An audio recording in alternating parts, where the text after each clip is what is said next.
రేయ్ మామా, ఇది చూసావా? హోంబలే ఫిల్మ్స్ వాళ్ళు మహావతార్ యూనివర్స్ నుండి నెక్స్ట్ బాంబు పేల్చారా చారీ. మన లెజెండరీ పరశురామ ఎంట్రీ ఇస్తున్నారు. టైటిల్ పోస్టర్ చూస్తుంటే మైండ్ బ్లాక్ అవ్వడం పక్కా మామా. నరసింహ తర్వాత ఈసారి మహావతార్ పరశురాంతో వస్తున్నారు. ఆ ట్యాగ్ లైన్ చూడు, వెన్ ధర్మ ఫాల్స్ ద పర్షు రైజెస్. ఎంత పవర్ఫుల్గా ఉంది కదూ. హోంబలే ఫిల్మ్స్ అంటే మినిమం ఉంటది మరి. ఆ కేజీఎఫ్ సలార్ వైబ్ని యానిమేషన్లోకి దింపేశారు. యానిమేషన్ మూవీయే అయినా ఆ రా అండ్ గ్రిట్టి లుక్ చూస్తుంటే రియల్గా ఎవరో యుద్ధం చేస్తున్నట్టుందిరా మామా. శామ్ సిఎస్ బ్యాక్గ్రౌండ్ మ్యూజిక్ ఇంకా ఏ రేంజ్లో ఉంటుందో ఇమాజిన్ చేసుకో.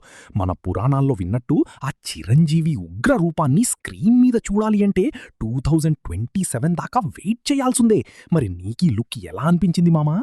నరసింహ హిట్ తర్వాత దీని మీద ఎక్స్పెక్టేషన్స్ ఎలా ఉన్నాయో గట్టిగా కామెంట్ కొట్టు, బ్రేక్ ఇద్దాం.